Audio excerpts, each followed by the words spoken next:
Hi guys, welcome to the snacks time. இன்றைக்கி வீடியோவில் நம்ம 2 மருத்துவ ஆராய்ச்சியாளர்களை பற்றி தெரிஞ்சுக்க போகிறோம்.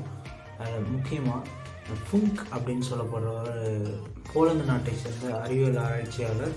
இவர் விட்டமின்ஸ் அப்படின்னு சொல்லப்படுறது உணவு பகுதியில் இருக்கிற ஒரு மிக முக்கியமான ஒரு பங்கு அப்படின்றத இவர் தான் முதல்ல கண்டுபிடிக்கிறாரு. இவர் 19ஆம் நூற்றாண்டு காலத்தில் வாழ்ந்த ஒரு மனிதர்.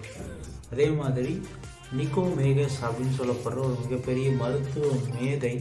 இவர் அலெக்சாண்டர் காலத்தில் அலெக்சாண்டருக்கு முன்னாடி வாழ்ந்த ஒரு மருத்துவ மேதை. அதாவது அலெக்சாண்டரோட அப்பா இருக்கார் இல்லையா, பிலிப்பைன் அப்படின்னு சொல்லப்படுற அந்த மன்னருடைய அரசியல், அதாவது அரசுடைய மருத்துவ மேதையாக இவர் இருந்திருக்காரு. இவர் யார் அப்படின்னு கேட்டிங்கன்னா, மாமேதை அரிஸ்டாட்டில் இருக்கார் இல்லையா, கிரேக்க மேதைன்னு சொல்லுவாங்க. அவருடைய அவருடைய தந்தை தான் இந்த நிக்கோமேகஸ் அப்படின்னு சொல்லப்படுறார்.